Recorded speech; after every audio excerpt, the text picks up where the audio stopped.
মুখ্যমন্ত্রী পদত্যাগ করবে, ওই জন্য কালীঘাট থেকে নন্দীগ্রামে লড়তে এসেছিল।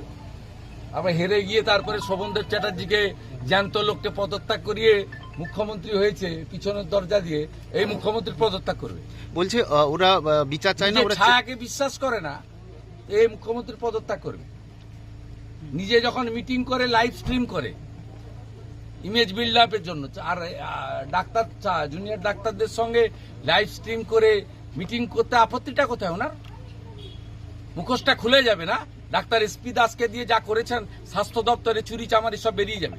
কোভিডের টাকা মেরেছেন লোক জানে না? পিএম কেয়ারের 2200 কোটি টাকা। আপনার এক্স সিএস রাজীব সিনহা, মহুয়া ব্যানার্জিরা কি চুরি করেছে, আমার কাছে সব কাগজ আছে। কিভাবে লুট করেছে। আপনার যিনি ভাইপো আছে, তার শালিকার নাম মানেকা গম্ভীর, তার স্বামীর নাম অঙ্কুশ অরোরা। ওদের ফ্যামিলির 5টা কোম্পানি মেডিকেলে সাপ্লাই করে। পবন অরোরার কোম্পানি, অঙ্কুশ অরোরা, প্রেমা অরোরা, আমার কাছে কাগজ আছে।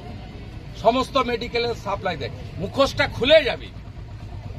ওই জন্য উনি সাধারণ কিছু করতে গেলে খিঁচমেরি ফটো, চা বাগানে চা তুলছেন, কখনো ঘাটালে শুকনো জায়গায় দাঁড়িয়ে জলে নেমে যাচ্ছেন, খিঁচমেরি ফটো, আর এখানে লাইভ স্ট্রিমিং করতে আপত্তি।